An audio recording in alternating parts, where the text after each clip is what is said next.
श्री राम कथा भजन समिति लाजपत नगर मुरादाबाद के तत्वावधान में आयोजित मर्यादा पुरुषोत्तम श्री राम के आदर्श आजीवन लीलाओं का मंचन देश की विख्यात कार्तिकेय संस्था मुरादाबाद के निदेशक डॉक्टर पंकज दर्पण अग्रवाल एवं विकसित पंडित के सह निर्देशन में कलाकारों द्वारा संपन्न हुई। राम और लक्ष्मण माता सीता की खोज में वन वन भटक रहे हैं और वो ऋषि मुख पर्वत पर पहुंचते हैं। वहां सुग्रीव से मित्रता कर उसे कृषि गंधा का राजा बनाकर बाली से युद्ध करने के लिए भेजते हैं और बाली का वध करते हैं। अंगद को अपनी शरण में लेते हैं।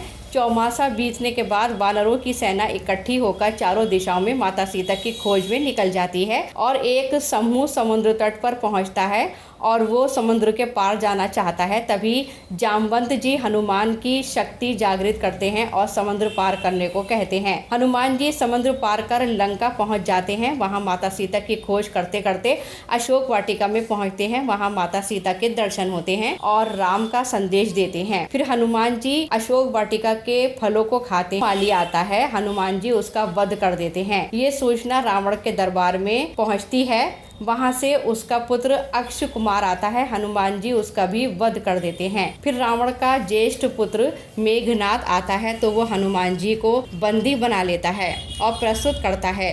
तब वहां रावण हनुमान संवाद होता है और विभीषण की सलाह पर हनुमान जी की पूंछ में आग लगा दी जाती है। इस प्रकार हनुमान जी लंका दहन करते हैं। दर्शकों द्वारा रामायण का सजीव चित्रण देखकर भरपूर हर्ष किया। व्यवस्था में महेश चंद्र अग्रवाल, विनोद बाबू सक्सेना, श्याम कृष्ण रस्तोगी, अविनाश अग्रवाल, शम्मी रस्तोगी, राजेंद्र खन्ना, जगदीश प्रसाद मंडोलिया, ठाकुर नरेंद्र सिंह आदि ने सहयोग किया।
भैया बैठे बैठे दिल आज लगा उठाने, मैं चली गई दंडक वन मन बहलाने।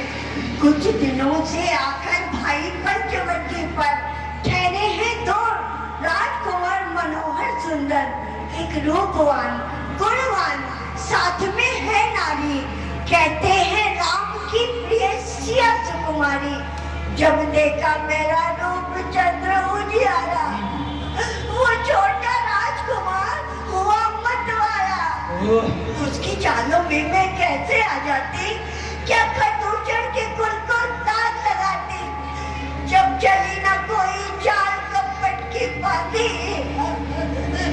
सब उस अन्याय में मेरी नाक काट डाली। अरे हुआ जो हुआ ठीक हुआ। अब जुकाम का झंझट भी खत्म और नाक पे मास्क लगाने का भी चक्कर खत्म। और आगे से बच के रहेगी पूरी तरह से। इतना अनर्थ मेरे ही साम्राज्य की सीमा में और मुझ पर ही अन्याय। हमारे ही क्षेत्र में आकर हमारी भी बहन की नाक काट दी। अभी बजा चकाता हूँ। अरे महाराज संभल के रहियो, अब नाक काटने वाले और आ गए।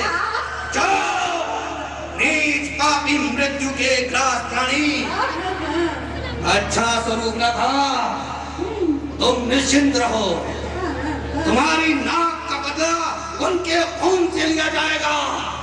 जाओ तुम महाराज